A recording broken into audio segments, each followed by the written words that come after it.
Verdades e Mentiras sobre o Fascismo, 1945, por Carlo Alberto Bidin, editado por Gabinete de Imprensa da Federação República Fascista de Pádua do Corriere della Sera. Terça-feira, 16 de janeiro, sexta-feira, 19 de janeiro de 1945, 23º número 1417, Pádua, 31 de janeiro de 1945, XXI. Mais de 5 anos após o início da Segunda Guerra Mundial, a necessidade de reapresentar o problema dessa guerra e seus objetivos mais remotos tornou-se ainda mais premente. O conflito atual difere de qualquer outro na história não apenas por sua extensão a todo o globo, mas também, e sobretudo, por dois novos fatores políticos e ideológicos que marcam sua característica fundamental: a relação entre Ocidente e Oriente, e a relação entre democracia, bolchevismo e fascismo. Quando o conflito eclodiu no verão de 1939, era possível ter a ilusão de que ele permaneceria dentro dos limites de uma guerra europeia, uma disputa pela supremacia entre Inglaterra e Alemanha, e era possível analisá-lo sob essa perspectiva limitada, tomando partido de um lado ou de outro, embora seja verdade que, desde então, os pressupostos ideológicos dos contendores tenham dado uma fisionomia particular à guerra, fazendo do contraste entre os regimes políticos o seu motivo determinante. Ainda se podia pensar, naquela época, que por trás da aparente aparência ideológica o problema permanecia essencialmente o mesmo de 1914.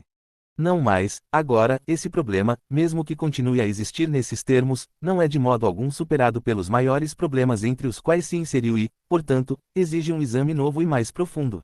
Devemos, em suma, libertar-nos das muitas noções e ideias com que entramos nesta Segunda Guerra Mundial, também porque os seus pontos de partida ainda se baseiam, em parte, na época histórica anterior, como a política de equilíbrio de poder europeu, o nacionalismo, o internacionalismo, em outras palavras, nos sistemas e conceitos políticos derivados diretamente da Revolução Francesa. Ao mesmo tempo em que se desenrola esta luta de povos, trava-se também uma luta social no seio de cada povo. As antigas classes dominantes, agarrando-se a uma era em declínio, querem manter os seus privilégios e poder. Isso explica, em parte, as inúmeras traições que ocorreram durante o curso desta guerra. Os anglo-americanos certamente não travaram guerra por algum desejo de ajudar ou libertar qualquer povo da Europa Ocidental, mas sim porque se viam ameaçados pelo advento de uma nova era, que se expressava na Itália e na Alemanha com mais força e consciência do que em qualquer outro lugar.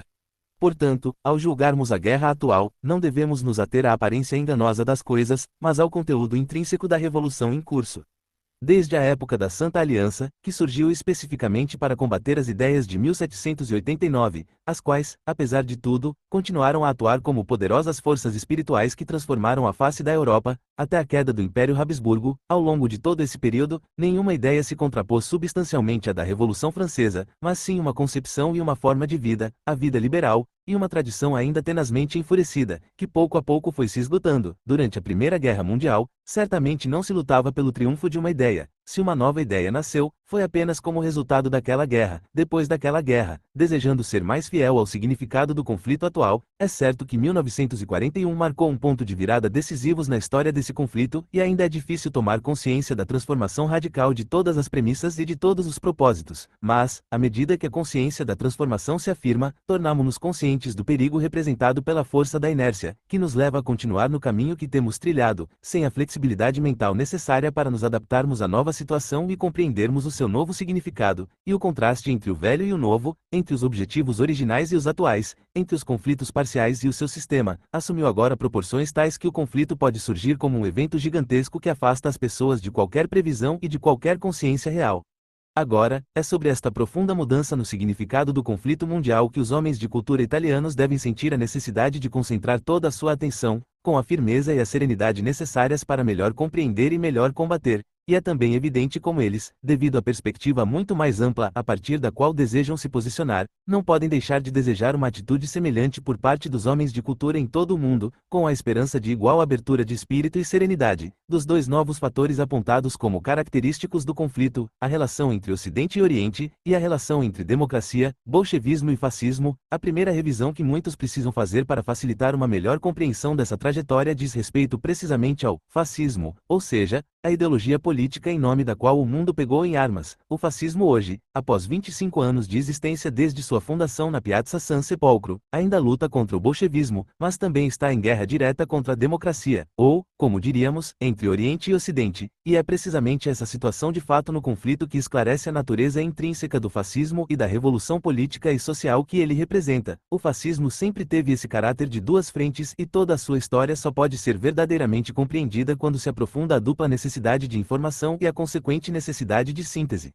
Em sua história interna, o fascismo, nascido da luta contra a desordem, foi apoiado pela burguesia e se apresentou como um movimento reacionário burguês, e foi julgado por muitos sob essa perspectiva, mesmo após 8 de setembro de 1943, mas o movimento logo assumiu uma fisionomia diferente e, se quiséssemos continuar a falar de reação, também era necessário reconhecer o surgimento de um método de governo cuja característica fundamental é o chamado totalitarismo. Em outras palavras, iniciou-se um processo de estatização, que gradualmente permeou toda a vida política e social, preparando o terreno para o inevitável processo de unificação das classes sociais. Pouco a pouco, se alguém continuasse a se opor ao fascismo e ao corporativismo, a própria oposição se dividia em dois extremos significativos. Por um lado, de fato, a acusação contra a burguesia e o capitalismo persistia, e o fim da luta de classes testemunhou o sufocamento do proletariado. Por outro lado, o velho liberalismo burguês explodiu, denunciando o estatismo do fascismo e reconhecendo nele uma afinidade substancial com o bolchevismo, extremos significativos que agora nos levam, cada vez que nos deparamos com um antifascista, a pedir mais esclarecimentos. Liberal ou comunista, vocês, antifascistas, querem um regime político em que a máquina estatal, que regula toda a vida econômica, seja desmantelada, afastando-a da livre concorrência, que governou toda a vida política, hierarquizando-a.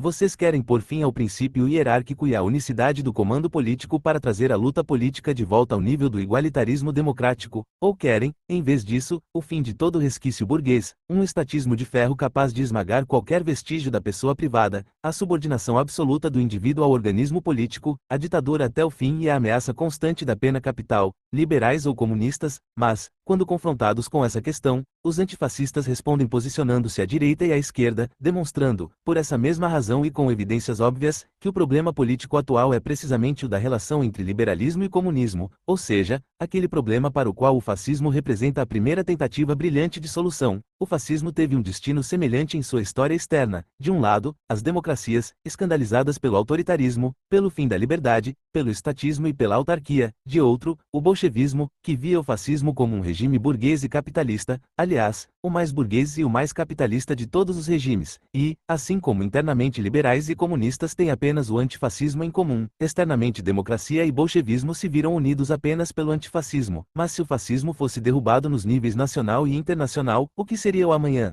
A resposta a essa pergunta está se tornando evidente, porque com o fim do fascismo, a única coisa que poderia acontecer é um renovado embate entre liberalismo e comunismo e, portanto, um novo e fatal fascismo. Esta é a razão pela qual chegou a hora de os homens, mesmo os adversários, reavaliarem o problema do fascismo. A necessidade de seu advento já se faz sentir em nível global, e o processo da guerra está acelerando o movimento de conversão ideológica e política. A própria aliança entre as democracias e o bolchevismo leva inevitavelmente à aproximação dos dois extremos em alguma forma de fascismo. O autoritarismo e a ditadura já se afirmam cada vez mais na Inglaterra e nos Estados Unidos, a máquina estatal sufoca progressivamente a iniciativa privada, o problema social se impõe e os diversos planos do tipo Beveridge ecoam as razões para a legislação fascista, e, juntamente com essa transformação, surge a necessidade de atribuir à Rússia uma evolução na direção oposta, rumo a uma maior liberdade e a um retorno às necessidades individuais até então suprimidas ou sufocadas, ainda contra o fascismo, portanto, mas cada vez mais enfrentando o problema e buscando suas soluções, ainda contra o fascismo, mas, apesar de tudo, a favor do fascismo. O fascismo já venceu a guerra, porque venceu em nível revolucionário.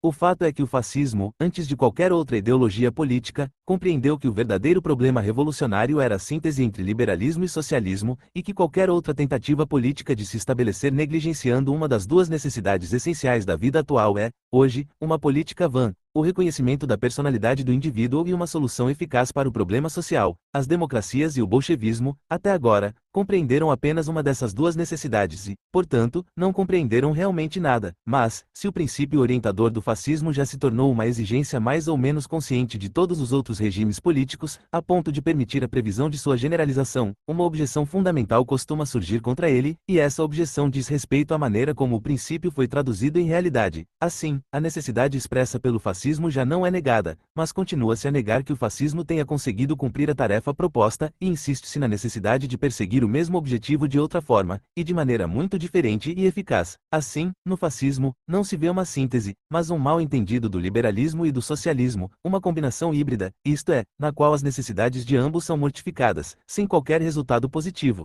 E assim, mesmo que no mesmo plano do fascismo, começaram a sugerir aqui e ali uma receita para uma síntese mais verdadeira e abrangente, na qual o melhor dos dois regimes opostos é preservado, e seus defeitos e limitações são negados, não mais fascismo, portanto, nem corporativismo, mas qualquer outro nome que consigam inventar para designar esse princípio político e social que o fascismo supostamente não teria sido capaz de implementar. Ora, nenhum fascista sincero negaria que há alguma verdade nessa objeção, pelo menos até 8 de setembro, e, de fato, a própria objeção foi levantada pela primeira vez, e continua sendo levantada, precisamente entre os fascistas mais conscientes, antes mesmo de qualquer outra pessoa. Ela constitui, na verdade, na medida em que se justifica, a força propulsora interna do movimento revolucionário, o estímulo para sua revisão contínua, uma insatisfação que também conduz a melhorias radicais. O fascismo, embora possa se orgulhar de uma longa e criativa história, ainda está apenas no início de sua jornada e terá que percorrer muitos outros passos antes que seu ideal possa ser considerado purificado dos resíduos que o comprometeram no passado e que, de bom grado, tentariam comprometê-lo novamente. O fascismo, portanto, reivindica para si o direito e o dever de apresentar essa objeção e de fundamentar nela as esperanças e a vontade do futuro.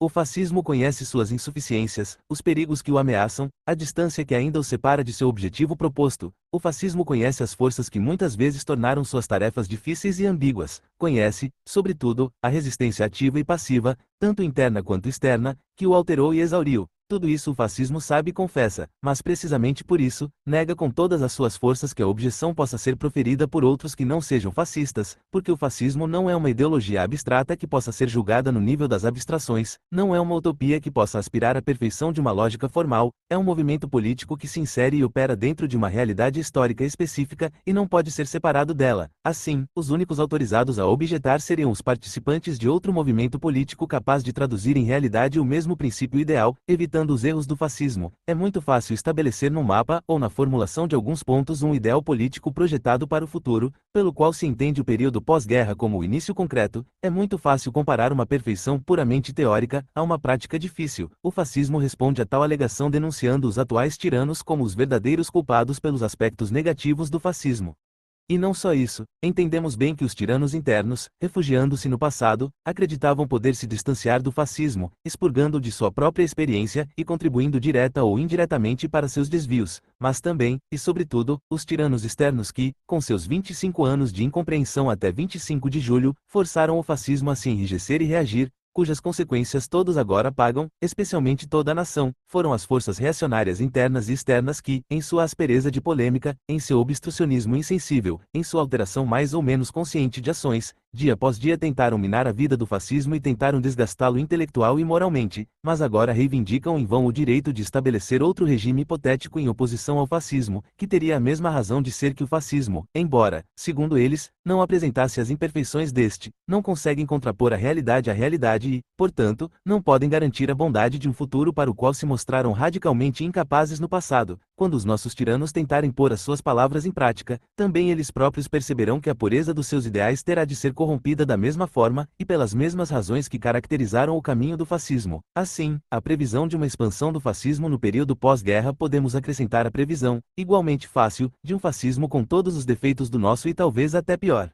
E pior, dizemos, precisamente porque chegou tarde demais, isto é, quando as forças reacionárias serão mais poderosas e mais profundamente enraizadas do que são agora, quando os obstáculos e os desvios serão mais graves, pior ainda, especialmente porque o fenômeno do capitalismo é muito pior do que o nosso, e porque o choque entre a burguesia e o proletariado será mais grave após outro período de amadurecimento político das massas. A maior negatividade do fascismo estrangeiro em comparação com o fascismo italiano afetará naturalmente o princípio fundamental de toda a vida política, o princípio da liberdade. Ora, é precisamente em relação à ideia de liberdade que o fascismo se opõe com mais frequência, e é precisamente olhando para ela que se espera um regime político que vá além do fascismo. Acontece que, mesmo nesse aspecto, o fascismo não pode aceitar a lição que alguns pretendem lhe transmitir, contrastando-a com a defesa de certas liberdades fundamentais ou certos direitos de liberdade. Não pode aceitá-la porque vem daqueles que demonstraram não compreender o maior direito à liberdade, o direito ao trabalho, e esse direito simples consiste em reformular, em termos essencialmente novos, o problema da liberdade, que os não fascistas se iludem pensando poder manter em seus termos tradicionais, ainda que com alguns acréscimos e concessões ao proletariado.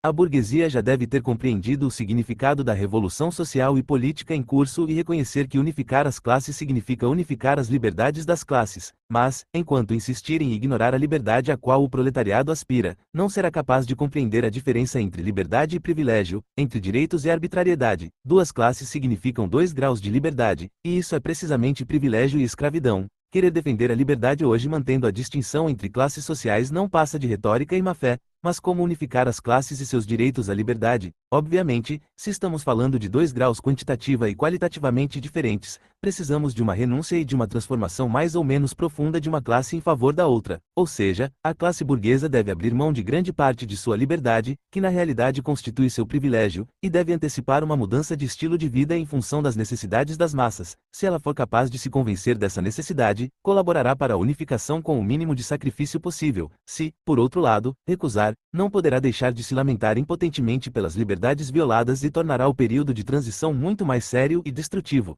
Agora, todos os protestos que ocorrem no país e no exterior contra as violações da liberdade características do fascismo devem-se fundamentalmente a um mal-entendido do seu significado. Quanto maior o mal-entendido, mais forte se torna a necessidade revolucionária de reagir e acentuar o contraste. Como resultado, o esforço do fascismo para unificar as classes é forçado a se dar cada vez mais no sentido de sacrificar valores tradicionais em prol das novas exigências. É dessa necessidade histórica que o liberalismo deve se convencer diante do fascismo. Atender à liberdade das massas não significa, como o velho liberal acredita ou finge acreditar, conceder às massas os direitos de liberdade da burguesia, mas sim conceder, desde o início e como pré-requisito para todas as outras liberdades, o direito ao trabalho e a igualdade de condições na luta pela vida. Essa pressuposição implica outro conjunto de pressuposições, denominado economia programática, independência econômica da nação, restrição da iniciativa privada, transformação do direito à propriedade e, na esfera internacional, redistribuição da riqueza mundial. Se, diante dessas necessidades, a burguesia nacional e internacional demonstrar inteligência e colaboração, o processo revolucionário poderá ser conduzido com relativa tranquilidade. Se, ao contrário, a burguesia reagir ancorando-se em sua posição privilegiada, o impacto, a violência e a mediação autoritária do árbitro se tornarão fatais.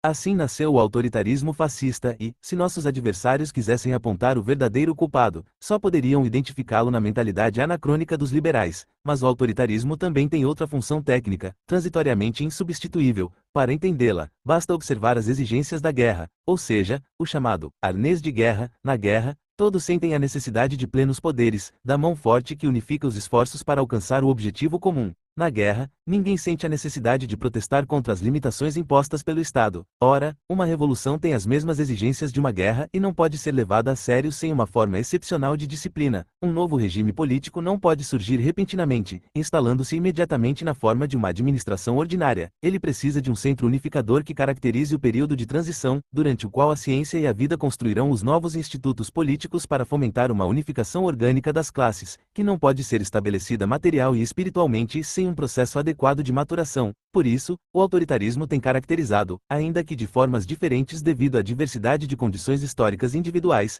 todos os novos regimes revolucionários, do bolchevismo ao fascismo, do nazismo ao falangismo, em países grandes e pequenos, da Turquia à Romênia e Portugal.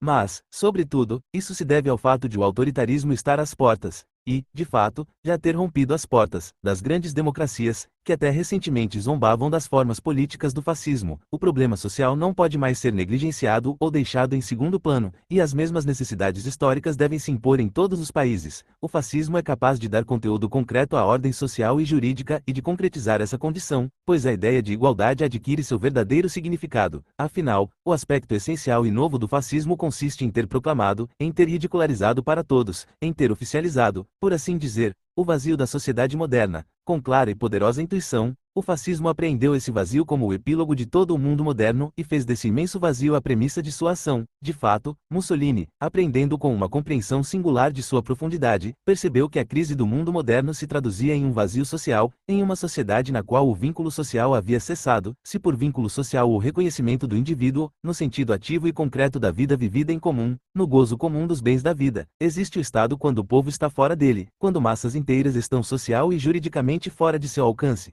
Esta questão, colocada pelo fascismo ao longo de toda a sua trajetória, marcou um verdadeiro retorno às origens do Estado, uma reformulação do problema da política em seus termos constitutivos. o fundamento da cidade social, o fundamento do Estado. Uma revolução não pode ser concebida sem uma revelação, e o que mais poderia ser a revelação senão o conhecimento de um estado de espírito, a interpretação de um estilo de vida que impele e bate às portas daqueles novos tempos persistentemente buscados, a consciência de novas necessidades, de novas demandas. Que sentido teria a palavra gênio político se excluísse um poder inventivo, moral e político?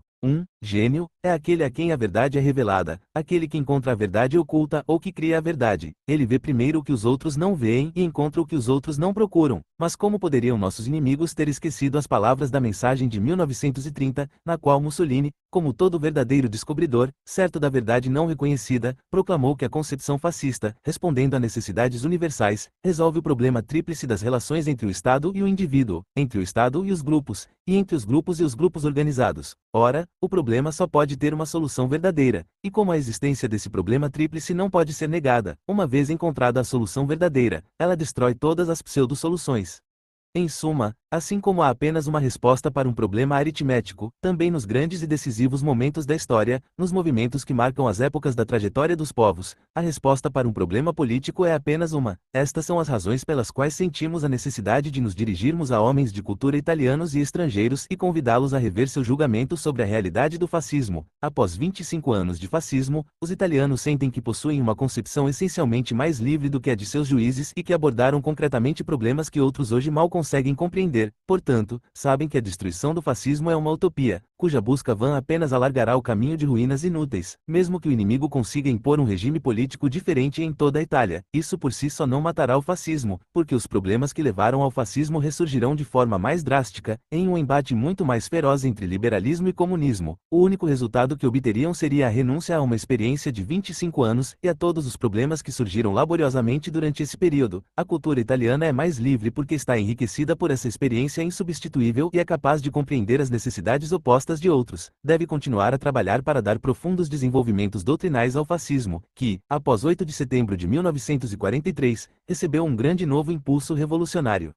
Entretanto, hoje, quando o conflito está prestes a atingir seus estágios decisivos, a Itália se sente a nação mais serena por ser capaz de proferir uma palavra que não seja meramente parcial, e outros povos podem ouvir sem preconceito essa voz não enganosa. Ela não pode enganar, porque, se a Itália odeia o inimigo, todos sabem que o ódio é apenas para o mal e que ela aspira a transformá-lo em um sentimento de solidariedade viva. Ela não pode enganar porque, se fala de imperialismo, já demonstrou que o considera apenas como uma razão fecunda e benéfica para o trabalho. Finalmente, ela não pode enganar, porque toda a história da Itália demonstra que uma única aspiração sempre esteve na raiz de nossa consciência, a saber, uma visão de vida que tenha um caráter universal. O fascismo hoje também quer ter esse caráter universal, e se luta no Oriente e no Ocidente, é apenas em vista de um amanhã em que uma colaboração superior possa ser realizada entre esses dois mundos que ainda estão muito distantes espiritualmente um do outro, mas, precisamente por ser tão italiana quanto universal, é a fé pela qual a Itália luta, e ninguém se ilude pensando que possa ser facilmente derrotada, se aqueles que observam superficialmente de fora percebem a profunda insatisfação com um processo revolucionário que tende para o bem. Tem certeza de que, sob essa característica crítica da inteligência italiana, hoje como nunca antes existe uma profunda consciência de defender uma realidade ideal superior.